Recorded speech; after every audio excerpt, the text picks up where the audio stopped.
नमस्कार, स्वागत है आपका हमारे खास कार्यक्रम गुड लक टुडे में। मैं हूं आपके साथ गुंजन। स्टूडियो में मेरे साथ मौजूद हैं पंडित शैलेंद्र पांडे जी। पंडित जी, बहुत बहुत स्वागत है आपका। नमस्कार। आज हम बात करने वाले हैं बच्चे के जन्म होने पर आपको किन बातों का ख्याल रखना चाहिए। कई बार जब बच्चा हमारे घर में जन्म लेता है तो हम कई चीज़ों को नज़रअंदाज कर देते हैं जिसका बुरा असर बच्चे के भविष्य पर पड़ता है। आज उन्हीं बातों पर हम करेंगे चर्चा, लेकिन सबसे पहले जान लेते हैं गुड लक मंत्र।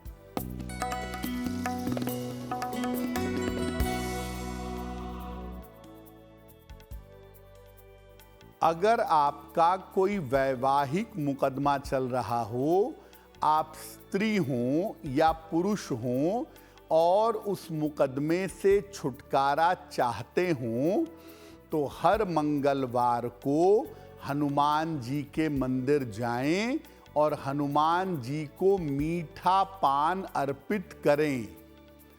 अगर ऐसा हर मंगलवार के मंगलवार आप करें तो वैवाहिक मुकदमों से आपको छुटकारा मिल जाएगा। और चलिए अब बात कर लेते हैं पंचांग की।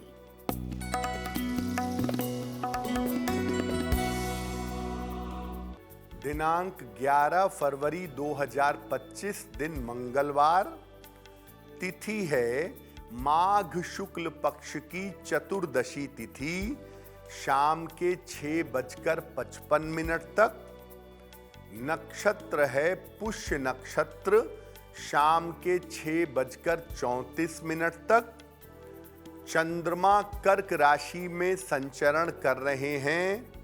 राहु काल का समय शाम के 3 बजे से 4:30 तक। उत्तर दिशा की तरफ यात्रा करने की मनाही है, लेकिन अगर यात्रा करना जरूरी है, मजबूरी है, तो जरा सा गुड़ खाकर और भगवान का स्मरण करके यात्रा करेंगे तो मुश्किल से बचे रहेंगे।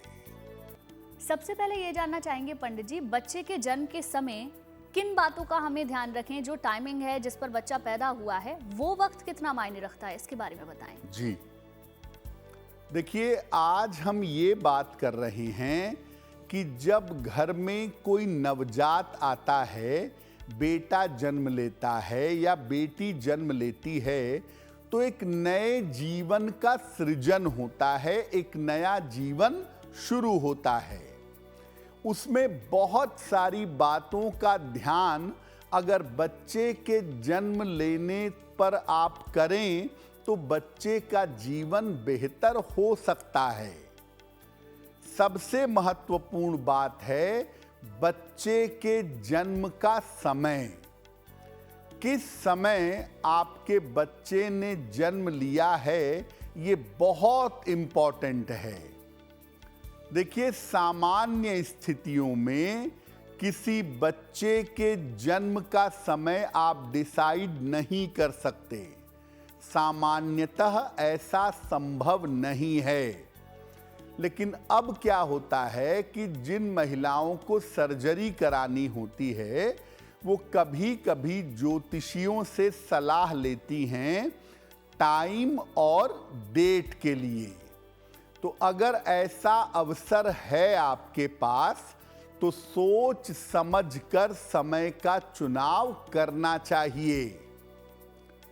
किसी बच्चे का जन्म अगर मध्य दोपहर में हो, अभिजित मुहूर्त होता है उस समय, या मध्य रात्रि में हो, उस समय भी अभिजित मुहूर्त होता है, उसको सबसे ज्यादा उत्तम माना जाता है।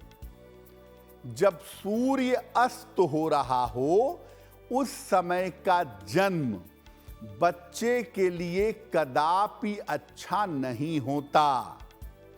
जिन बच्चों का जन्म सूर्यास्त के समय होता है, आप अवश्य देखिएगा कि उनको जीवन भर उतार चढ़ाव झेलना पड़ता है और स्वास्थ्य की समस्याएं उनके साथ लगी रहती हैं।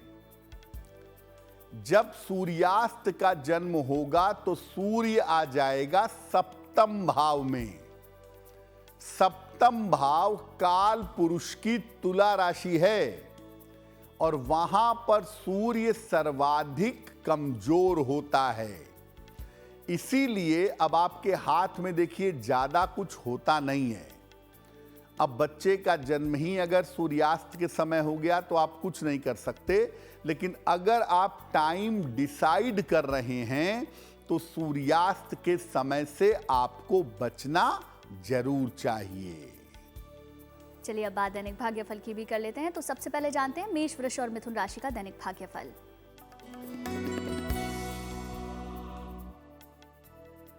मेष राशि, मानसिक चिंता आपको परेशान कर सकती है। करियर में समस्या हो सकती है। धन खर्च पर ध्यान बनाए रखें। किसी निर्धन व्यक्ति को अगर हरे फल का दान कर दें तो दिन की मुश्किलें कम हो जाएंगी। शुभ रंग होगा आपके लिए नीला और भाग्य का मीटर आपको नंबर दे रहा है 60%। मेहनत ज्यादा होगी, भाग्य थोड़ा कम रहेगा।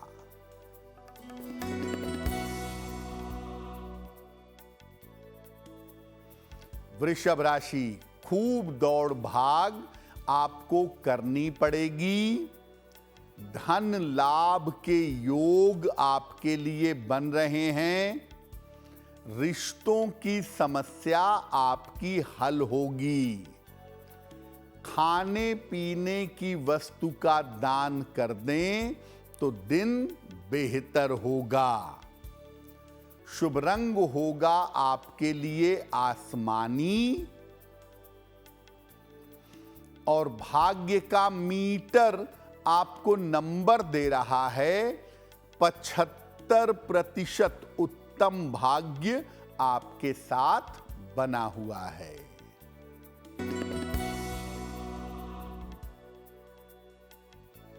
मिथुन राशि, धन लाभ के योग बन रहे हैं। करियर में कुछ बदलाव हो सकता है। थोड़ी बहुत मानसिक चिंता रह सकती है। किसी निर्धन व्यक्ति को अगर धन का दान कर दें तो दिन बेहतर होगा। शुभ रंग आपके लिए होगा पीला और भाग्य का मीटर नंबर दे रहा है 70%। उत्तम भाग्य आपके साथ बना हुआ है। पंडित जी, क्या बच्चे के जन्म का नक्षत्र भी जरूरी होता है और इसको हम कैसे समझ सकते हैं, इसके बारे में बताएं। पहले हमने ये जाना कि बच्चे का जन्म समय कितना ज्यादा इंपॉर्टेंट होता है। अब दूसरी जो महत्वपूर्ण चीज है वो है जन्म का नक्षत्र। बच्चे ने किस नक्षत्र में जन्म लिया है। देखिए, बच्चे के जन्म के समय चंद्रमा जिस नक्षत्र में होता है वही बच्चे का जन्म नक्षत्र होता है।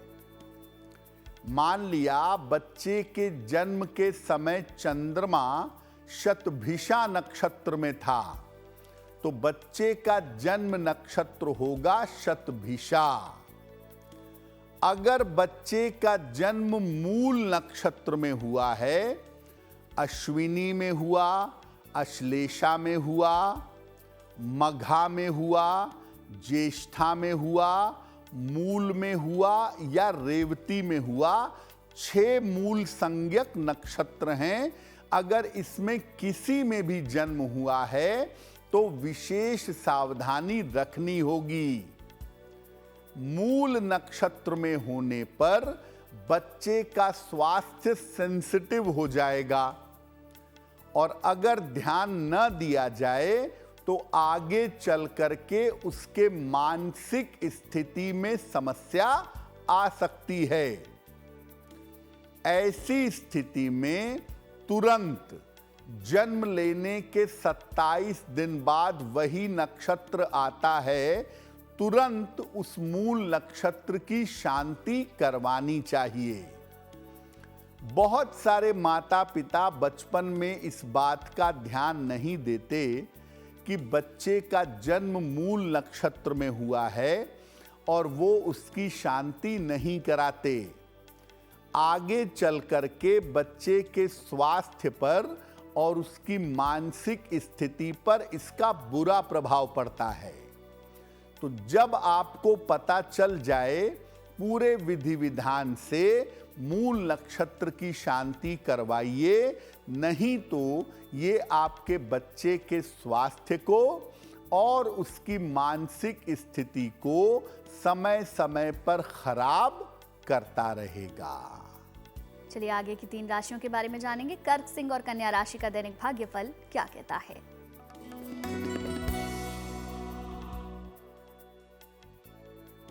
कर्क राशि, करियर में आपके सुधार होता दिख रहा है। करियर थोड़ा बेहतर होगा। धन लाभ के योग बन रहे हैं। पारिवारिक जीवन में आपके सुधार होगा। भगवान गणेश की अगर उपासना करें तो दिन बेहतर होगा। शुभ रंग होगा आपके लिए लाल और भाग्य का मीटर आपको नंबर दे रहा है 90%। सबसे ज्यादा भाग्य आपके साथ बना हुआ है।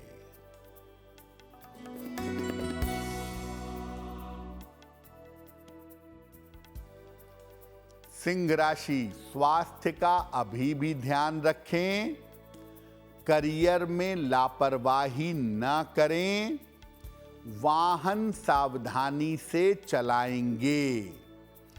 किसी निर्धन व्यक्ति को अगर हरे फल का दान कर दें तो दिन की मुश्किलें कम हो जाएंगी।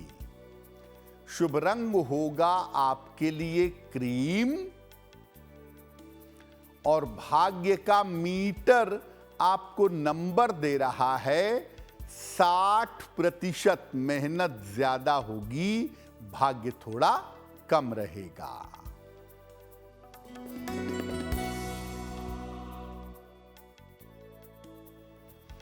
कन्या राशि, धन लाभ के योग बन रहे हैं। परिवार में आपके व्यस्तता रहेगी। रुके हुए काम आपके पूरे होंगे। खाने पीने की वस्तु का दान कर दें तो दिन बेहतर होगा। शुभ रंग होगा आपके लिए हरा और भाग्य का मीटर आपको नंबर दे रहा है 85%। बेहतरीन भाग्य आपके साथ बना हुआ है। और अब वक्त हो गया है आपके पहले सवाल को लेने का। तो पंडित जी से जानते हैं आज का पहला सवाल हमें किसने और कहां से भेजा है। बताएं पंडित जी। जी,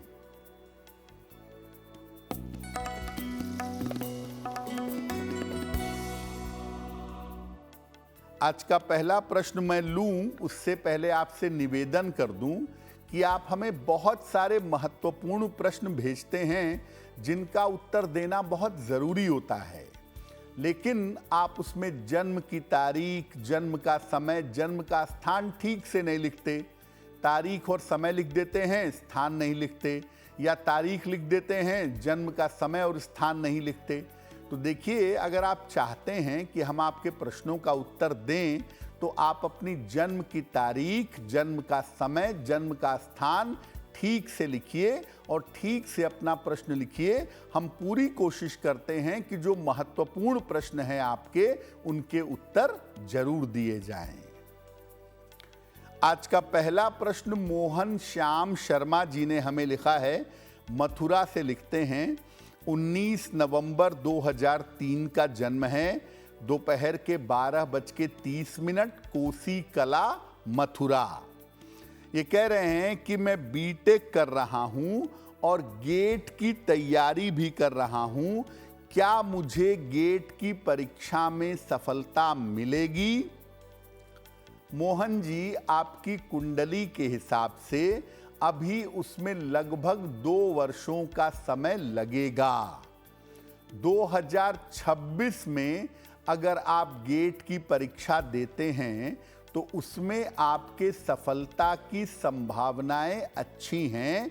2026 में आप सफल जरूर होंगे और ये संभावना भी बनती है कि किसी पीएसयू में आपको गवर्नमेंट जॉब मिल जानी चाहिए।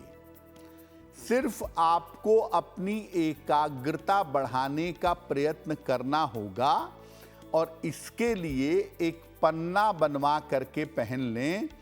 6 से 8 रत्ती का पन्ना चांदी की अंगूठी में, दाहिने हाथ की सबसे छोटी उंगली में। बुधवार की शाम को एक पन्ना पहनिए और रोज सुबह सूर्य भगवान को अगर आप जल अर्पित करें तो आपका करियर बहुत ही बढ़िया होगा, आप काफी तरक्की कर पाएंगे। और अब दूसरा सवाल लें, उससे पहले आपके लिए ज़रूरी जानकारी ये है कि अगर आपका कोई सवाल है, आप उसे पंडित जी से पूछना चाहते हैं तो आप हमें मेल लिख सकते हैं। हमारी ईमेल आईडी आपकी टेलीविजन स्क्रीन पर फ्लैश हो रही है। बताएं पंडित जी, आज का दूसरा सवाल किसने भेजा है? जी,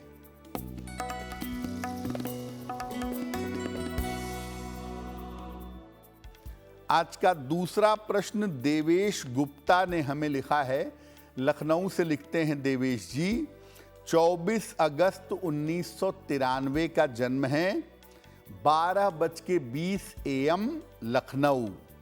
ये कह रहे हैं कि अभी तक मेरा विवाह नहीं हो पाया है, तो मेरा विवाह कब होगा और कैसा होगा? क्या मैं विदेश में नौकरी कर पाऊंगा? देवेश जी, सबसे पहले तो आपकी शादी ही होने वाली है। साल 2025 के मध्य में, यानी अप्रैल 2025 के बाद साल 2025 में ही आपका विवाह अवश्य होगा। दूसरी बात यह है कि विदेश जाने की न तो कोई संभावना है और न मैं ऐसी कोई सलाह दूंगा। मेरा कहना सिर्फ इतना है कि अगर आप अपने जन्म स्थान से लखनऊ से बाहर निकल करके नौकरी के लिए प्रयत्न करें तो लखनऊ से दूर जा करके आपको सफलता जल्दी मिलेगी। एक ओपल बनवा के पहने। 10-12 रत्ती का ओपल चांदी की अंगूठी में, दाहिने हाथ की तर्जनी उंगली में। शुक्रवार की शाम को एक ओपल पहन लें।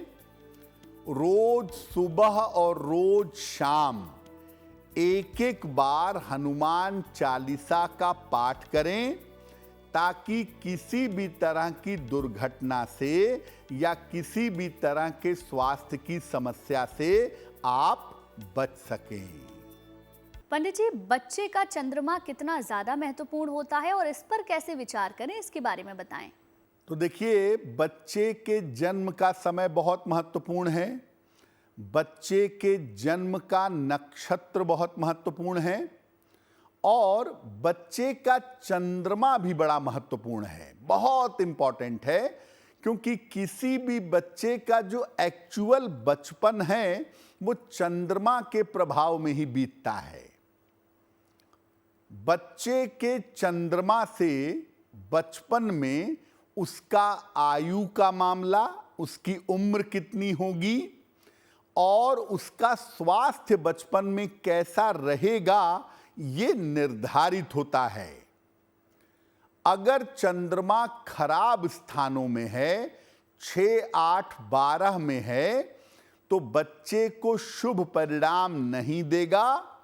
बहुत सारे बच्चे बचपन में बड़े बीमार होते हैं, वो वही होते हैं जिनका चंद्रमा खराब होता है।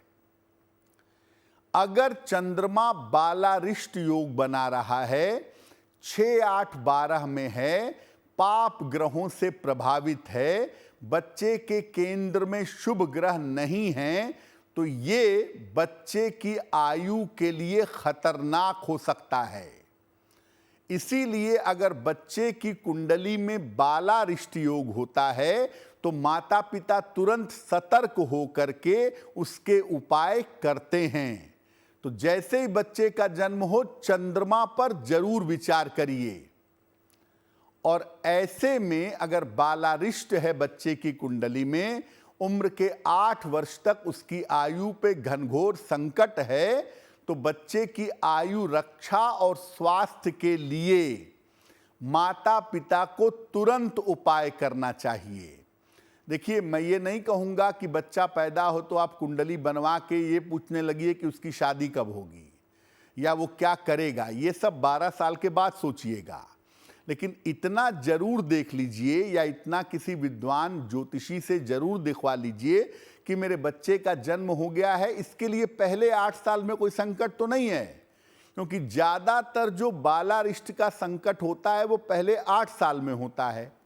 और अगर वो संकट है और आप उसको नज़रअंदाज कर देंगे तो आपको बड़ी तकलीफ होगी, उसका प्रभाव अगर एक्टिव हो जाता है तो। आगे की 3 राशियों का हाल भी जान लेते हैं। तुला, वृश्चिक और धनु राशि का दैनिक भाग्यफल क्या कहता है, जानते हैं पंडित जी से।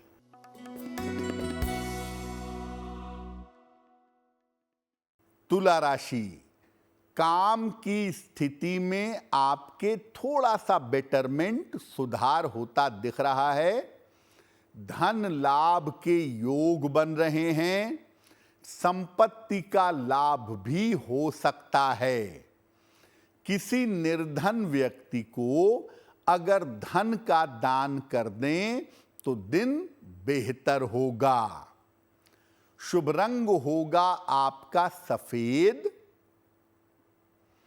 और भाग्य का मीटर आपको नंबर दे रहा है 80%। बहुत अच्छा भाग्य आपके साथ बना हुआ है।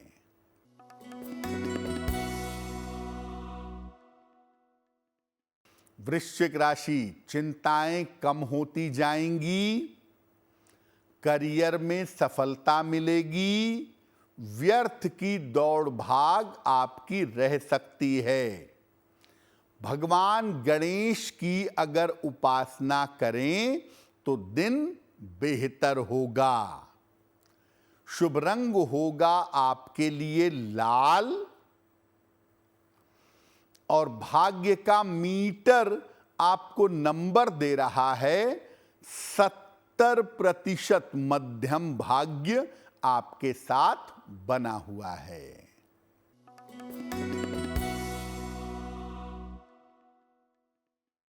धनु राशि, मानसिक चिंता हो सकती है। ऑफिस में विवादों से बचाव करें। दूसरों के मामलों में टांग मत अड़ाइए। दूसरों के मामलों में मत पड़िए। किसी निर्धन व्यक्ति को अगर हरे फल का दान कर दें तो दिन की मुश्किलें कम हो जाएंगी। शुभ रंग होगा आपके लिए हरा और भाग्य का मीटर आपको नंबर दे रहा है 60%। यानी मेहनत ज्यादा होगी, भाग्य थोड़ा कम होगा। पंडित जी, बच्चे का नाम कितना महत्वपूर्ण है और इसमें किन बातों का ध्यान रखना चाहिए, इसके बारे में बताएं। अब देखिए, बच्चे का जन्म का समय क्या है, जन्म का नक्षत्र क्या है, चंद्रमा की स्थिति कैसी है, इसमें आप ज़्यादा दिमाग नहीं लगा सकते, क्योंकि 4 मिनट में कुंडली बदल जाती है। तो आप बहुत कुछ उसमें संशोधन नहीं कर सकते। लेकिन बच्चे के नाम पर आपको बहुत ध्यान देना चाहिए। बच्चे का नाम कितना महत्वपूर्ण होता है। देखिए, बच्चे की जो राशि है उसका जो अक्षर है, जैसे मान लिया बच्चे की राशि है मेष और मेष का पहला अक्षर होता है चू, चे, चो, ला। ये अश्विनी के 4 अक्षर हो गए। अब मान लिया बच्चे की राशि का नाम चे अक्षर से आता है, तो उसको आप जान लीजिए कि आपके बच्चे का नाम चेत है या चेला राम है। लेकिन चे अक्षर से बच्चे का नाम नहीं रखेंगे। यानी जो राशि नाम का अक्षर है उससे बच्चे का नाम रखना शुभ नहीं होगा। आपके बच्चे की कुंडली में कोई ना कोई ग्रह मजबूत जरूर होगा। ऐसा तो हो ही नहीं सकता कि बच्चे की कुंडली में सारे ग्रह चौपट हों। तो जो ग्रह कुंडली में मजबूत है उसके अक्षर से बच्चे का नाम रखना अनुकूल होगा। जैसे मान लिया आपके बच्चे का मंगल बड़ा शानदार है, बहुत बढ़िया बैठा हुआ है, तो मंगल का जो प्राइमरी अक्षर है वो है ए, तो आप अपने बच्चे का नाम ए से रख सकते हैं। जिन नामों का कोई अर्थ नहीं होता ऐसे नाम मत रखिए। विवान, किवान, सुवान, अनान, पता नहीं कौन कौन सी भाषा के कौन कौन से नाम हैं, ईश्वर ही जानता होगा कि इनके अर्थ क्या हैं। जिसका अर्थ बच्चे को या सामान्य लोगों को पता ही ना हो ऐसा नाम क्यों रखना। आपके पास संस्कृत जैसी इतनी अद्भुत भाषा है और उसमें सहस्त्र नाम हैं, हजारों लाखों नाम आपको मिलेंगे और एक से एक सुंदर नाम मिलेंगे जिनका सार्थक अर्थ होगा। तो हिंदी या संस्कृत का कोई सार्थक नाम चुन करके नाम रखिए, ज्यादा अच्छा होगा। अगर देवी देवता के नाम पर बच्चे का नाम रखते हैं, राम रखते हैं, कृष्णा रखते हैं, शिवा रखते हैं, तो नाम को बिगाड़िए नहीं, बुलाने में नाम मत बिगाड़िए। राम को रामू कर दिया, ये सब मत करिए। जो भगवान का नाम बच्चों का नाम रखा जाता है वो इसलिए रखा जाता है कि आप उसी बहाने भगवान का नाम बार बार उच्चारण करेंगे, और जब बार बार नाम उच्चारण करेंगे तो आपके नाम मंत्र का जप होगा। इसीलिए पहले देखिए लोग नाम क्या रखते थे, शिव प्रकाश, कृष्ण दयाल, राम अवतार, वो इसीलिए रखते थे कि इसी बहाने परमात्मा का स्मरण होगा। लेकिन अब लोग अगर भगवान का नाम रखते भी हैं तो कृष्णा को किशनवा कहने लगते हैं। ये सब मत करिए, भगवान के नाम के साथ खिलवाड़ मत करिए और बच्चे का नाम जरा सार्थक रखिए ताकि बच्चा जीवन में सार्थक तरीके से उन्नति कर सके। और अब बात कर लेते हैं आखिरी 3 राशियों की। जानेंगे मकर, कुंभ और मीन राशि का दैनिक भाग्यफल क्या कहता है।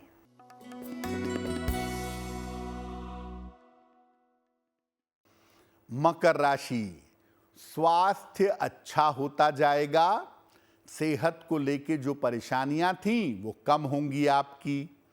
ऑफिस की स्थिति में सुधार होगा और रुका हुआ धन भी आपको प्राप्त होगा। खाने पीने की वस्तु का अगर दान कर दें तो दिन बेहतर होगा। शुभ रंग होगा आपके लिए गुलाबी और भाग्य का मीटर आपको नंबर दे रहा है 75% उत्तम भाग्य आपके साथ बना हुआ है।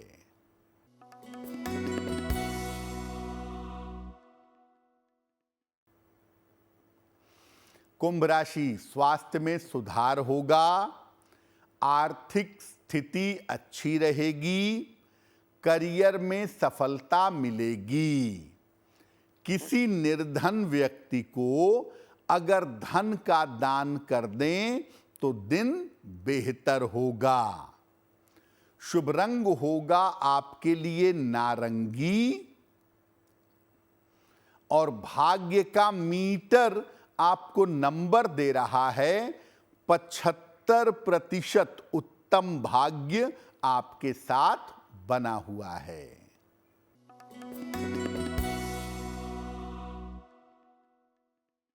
मीन राशि, चिंताएं थोड़ी कम हो जाएंगी। काम की रुकावट दूर होगी और नौकरी की स्थिति थोड़ी बेहतर हो जाएगी।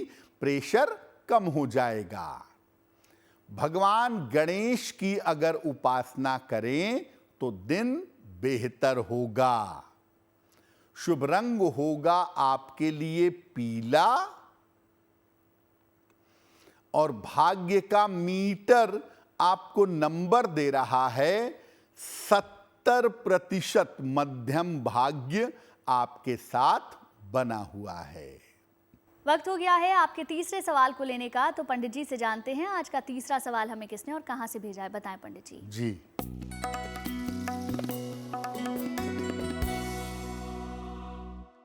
अगला प्रश्न हमें धार्मिक धीरानी ने लिखा है। धार्मिक जी अहमदाबाद से मेल लिखते हैं। 11 अगस्त सन 2000 का जन्म है, 12:45 दोपहर में अहमदाबाद। ये कह रहे हैं कि मैंने MBA किया है, फिलहाल मैं एक प्राइवेट नौकरी कर रहा हूँ, क्या मैं भविष्य में गवर्नमेंट जॉब में जा सकता हूँ, क्या संभावना है? धार्मिक, आपकी कुंडली के हिसाब से आप निश्चित रूप से गवर्नमेंट जॉब में या सेमी गवर्नमेंट जॉब में जा सकते हैं, और पक्की तौर पर अगर आप बैंकिंग सेक्टर की या फाइनेंस सेक्टर की कोई तैयारी करते हैं तो उसमें आपको सफलता जरूर मिलेगी। दूसरी बात यह है कि आप तैयारी जारी रखिए, साल 2026-27 में आपको सफलता मिलेगी, तो आप नौकरी के साथ पैरेलल अपने गवर्नमेंट जॉब की तैयारी करते रहिए। एक पन्ना बनवा के पहन लें, 6 से 8 रत्ती का पन्ना, चांदी की अंगूठी में, दाहिने हाथ की सबसे छोटी उंगली में, बुधवार की शाम को एक पन्ना पहने। रोज सुबह सूर्य भगवान को जल चढ़ाएं और सूर्य देव से कृपा की प्रार्थना करें, आपको लाभ होगा। चौथा सवाल हमें किसने भेजा है ये जाने उससे पहले आपके लिए ज़रूरी जानकारी ये है, अगर आपका कोई सवाल है, आप उसे पंडित जी से पूछना चाहते हैं तो आप हमें मेल लिख सकते हैं। हमारी ईमेल आईडी आपकी टेलीविजन स्क्रीन पर फ्लैश हो रही है। बताएं पंडित जी, आज का आखिरी सवाल किसने भेजा है? जी,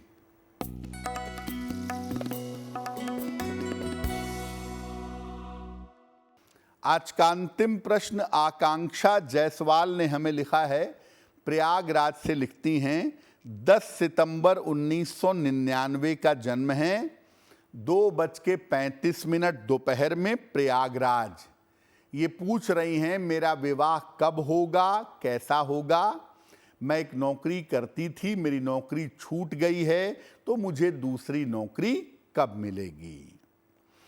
आकांक्षा, आपकी कुल जो उम्र है वो 25 साल हुई है।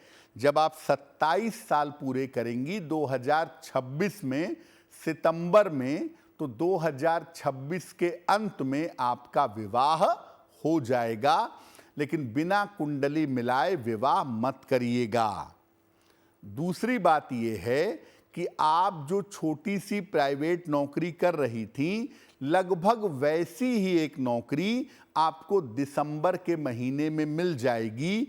लेकिन अगर आप बढ़िया करियर बनाना चाहती हैं तो शिक्षा क्षेत्र में, एजुकेशन के फील्ड में जाइए, आपको लाभ होगा। फिलहाल आप ऐसा करें, एक रत्न आता है, उसको कहते हैं लाजवर्त, अंग्रेजी में कहते हैं लेपिस। तो एक लाजवर्त बनवा लीजिए, 6 से 8 रत्ती का, चांदी के लॉकेट में, काले धागे में या चांदी की चेन में, शनिवार की रात को अपने गले में पहन लीजिए।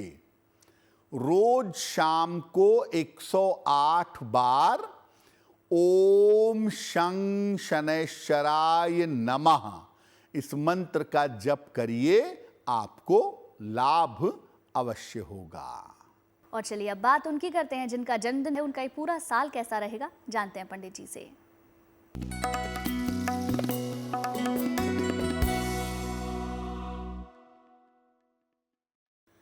आने वाले वर्ष में अपने स्वास्थ्य का ध्यान रखिएगा। करियर का मामला और धन का मामला ठीक रहेगा। स्वास्थ्य अभी आपका थोड़ा मध्यम दिखाई दे रहा है। अगर आप अविवाहित हैं तो इस साल आपकी शादी हो सकती है। क्या करेंगे? पूरे साल भर भगवान शिव की अगर आप उपासना करें तो आपको लाभ होगा। और अब वक्त हो गया है आज की जिज्ञासा को जानने का। तो आज की जिज्ञासा है, क्या मूल नक्षत्र में बच्चे का जन्म होने पर पिता को उसका तुरंत चेहरा नहीं देखना चाहिए? बताएं पंडित जी।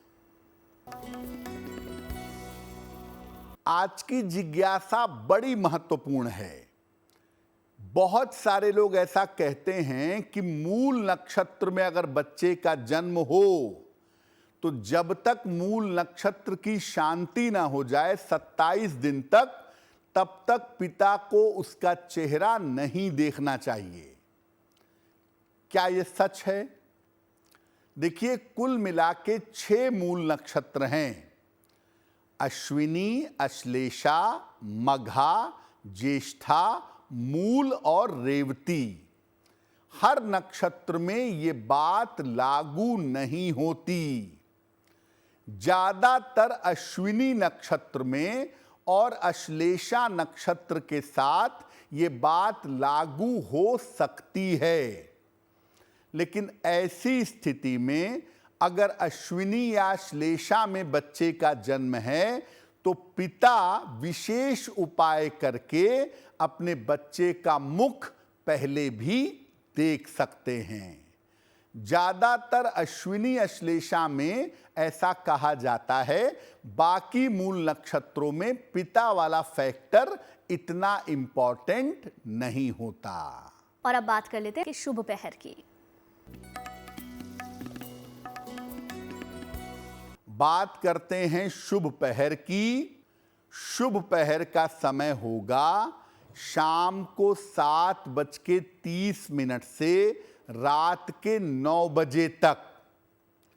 इस समय में गणपति की, गणेश जी की कपूर से आरती करिएगा। आपके काम में जो बाधा चली आ रही है, ये बाधा दूर होगी। और अब पंडित जी से जान लेते हैं आज की गुड लक राशि के बारे में।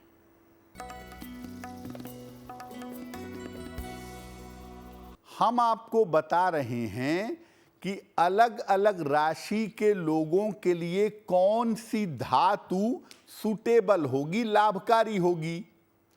आज की गुड लक राशि है मकर। इनके जीवन में उतार चढ़ाव बहुत होते हैं, इसीलिए इनको लोहे का एक कड़ा या लोहे का एक छल्ला जरूर पहनना चाहिए, उससे इनको लाभ होगा। कार्यक्रम के आखिरी पड़ाव में हम पहुंच चुके हैं, जहां पंडित जी हमें हर दिन बताते हैं एक महा उपाय। बताएं पंडित जी, आज का महा उपाय क्या है? जी,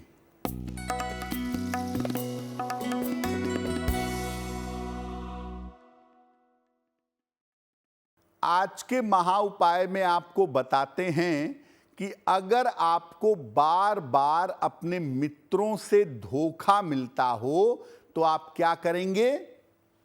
रोज सवेरे सूर्य भगवान को जल जरूर अर्पित करिएगा। सुबह और शाम दोनों समय शांति से बैठकर, प्रेम से बैठकर हनुमान चालीसा का पाठ करिएगा। और हर मंगलवार को गुड़ का दान करिएगा। अगर आप ऐसा नियमित रूप से करें तो किसी भी तरह के धोखे से सुरक्षित बने रहेंगे। पंडित जी, बहुत बहुत शुक्रिया आपका तमाम जानकारी और महा उपाय बताने के लिए। धन्यवाद। चलिए, फिर होगी आपसे मुलाकात आपके इस खास कार्यक्रम में, लेकिन अच्छी खबरों के लिए आप देखते रहिए गुड न्यूज़ टुडे।